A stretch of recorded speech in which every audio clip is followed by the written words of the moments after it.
Hi guys, welcome. Maybe you right now are feeling like maybe your life or the story of your life, the author's taking a break.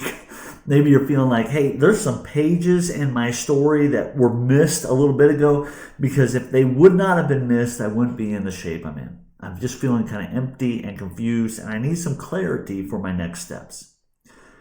Maybe there's some coming, maybe there's not. What I want to tell you is that in the midst of the story you're writing right now, not everything is as it ought to be. Things are not as they should be. And so I want to explain to you why you feel the way you do, and then give you the hope that you don't have to feel that way forever. To do that, we're going to talk about how to read the Bible. In fact, when we read the Bible, we're ultimately talking about God's story, not your story. I want to remind you that your story fits into God's larger story. When we read the Bible, there are four basic parts. The entrance of love, the eternal love. The entrance of evil is Act 2. Act 3 is the battle for the heart. And Act 4 is the kingdom restored. And I love what G.K. Chesterton said. I've always felt like life is a story, and there's a story there, there's a storyteller. If there's a story there, there's a storyteller. Now, all this is kind of based out of John Eldridge's book called The Epic, and you can read more about that, and I encourage you to pick it up. But again, part 1 is we're created in perfection, to be in perfection, to live into perfection. Part 2, we fell into darkness. Part 3, we required rescuing by a merciful God. And part 4, we have a choice to follow him or not. We have a choice to follow him or not. So once again, many of us feel as though our lives are stories that we don't quite understand what's going on. It's okay. The world is not as it should be. Things are not as they are meant to be. And what we mean by that is that there was a point in time when things were created as they were meant to be, and then all that got broken. And now we're living in between the time where things were created as they were meant to be. Things are going to be restored to where they are, where they're meant to be. But right now we're in this in-between time period. We're in the in-between time period where we're trying to figure out what's going on. All right, so let's start with in the beginning. Every story has a beginning. Yours has a beginning. Yours is in the beginning. In the beginning, God created the heavens and the earth. And it goes on about the earth being formless and void. Darkness covered the face of the deep, while a wind from God swept over the face of the waters. Then God said, "Let there be light," and there was light. Now I want you to notice how powerful our God is, that he creates simply by speaking. If you're at a job someplace and somebody's able to get other people to do what they ask them to do by simply speaking, what's that mean about the person who's speaking? It means they're in charge, right? The boss has spoke. Everybody moves, right? At my house, we say the parent has spoken, whether that's mom or dad. The parent has spoken. Everybody should move, all right? And so what I want you to see is that immediately, the scripture states that God is in control, that God is in charge of not just people, but everything. In fact, God is in charge of nothing, because God speaks things into existence out of nothing. This is a big deal, and just a small theological point for you. God is outside of time, space, and matter. God isn't part of creation. When you and I die, we don't go back and become part of God. All right, God is outside of time, space, matter. This is a big deal because there's a lot of worldviews right now that want to include God as part of the creation. But God is outside of creation. The creator is not part of the creation. The creator is not part of the creation. All right? Then God said, if you read on, "Let us make humankind in our image, according to our likeness. Let them have dominion over the fish of the sea, the birds of the air, the cattle, the wild animals of the earth, and every creeping living thing on this earth." And the point here is that humanity is supposed to be in charge, supposed to be caretakers of the world. I joke with my wife that this is why we recycle. We care for the earth. Why? Because God told us to take care of the earth. Now notice this. So God created humankind in his image. He created them male and female. God created humankind in his image. He created them male and female. Now, I don't believe one day when you and I die and we meet God and we're going to go, "Oh my gosh, he really does have 2 eyes, 2 arms and legs, and walks around and looks like a person." When it says that we're created in God's image, I believe it's not talking about just the specific physical, but rather more about the ability to care, to love, to reason, to think through things, to make choices, to have free will, to not just be controlled by animal instincts, but to have free will to choose something other than what our instincts and natural desires invite us to partake in. In fact, this is ultimately what it means to be a disciple, is to say, here's what I naturally want to do as part of my sinful nature, but I'm going to, follow Jesus instead and not do what I naturally want to do. Why? Because there's a greater reward on the other side. Now, important here is we're created in the image of God. Now, why is that such a big deal?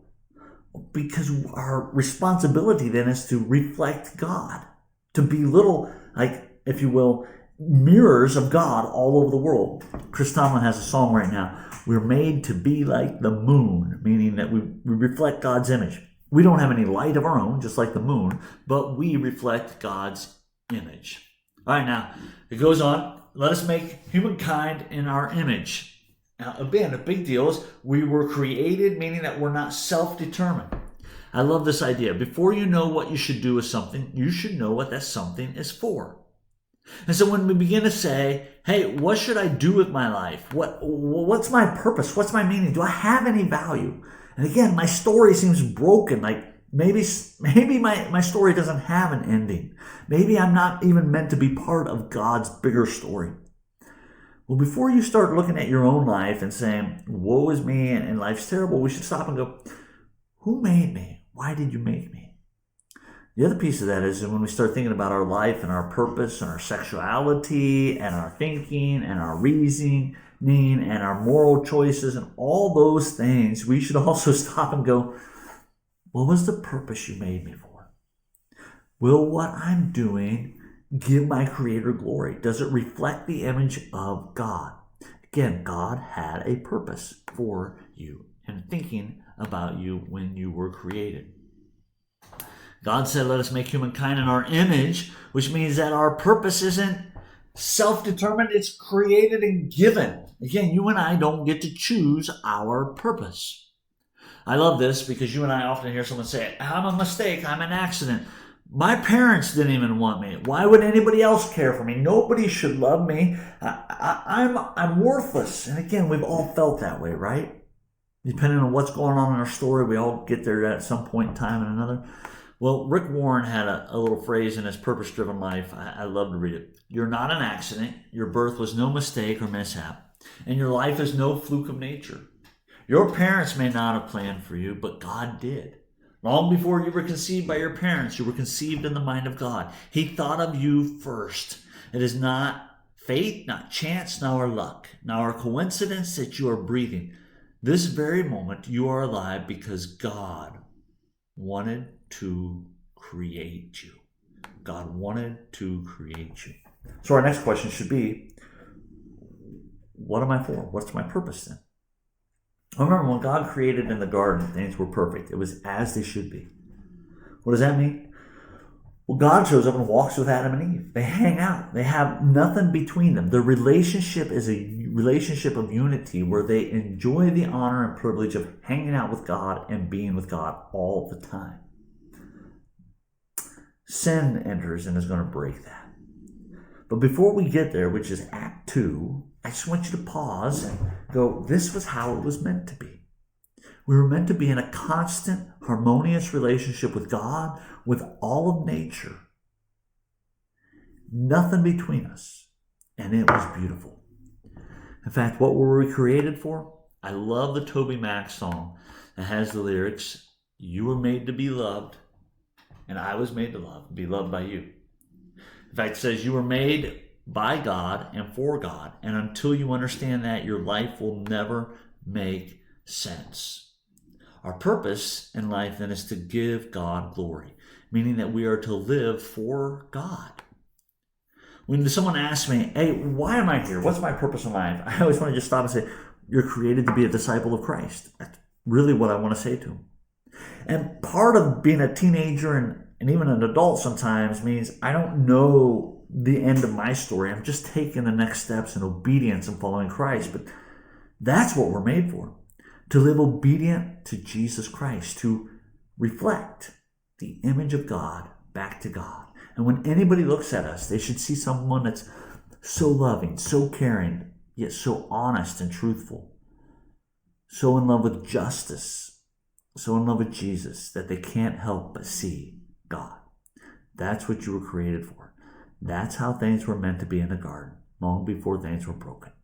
And if you want to know how to read the Bible, Genesis 1, 2, and the beginning of 3 tells us things were perfect at one moment.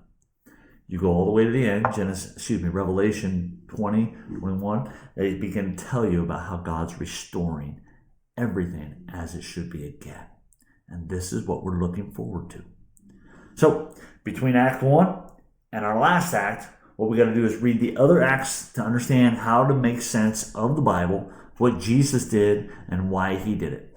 Thanks for joining us today, guys. I hope this has been a benefit to you in your life and giving you some peace about, hey, I don't know what's going on, but that's okay. Things aren't as they should be right now, but God is working to restore all things.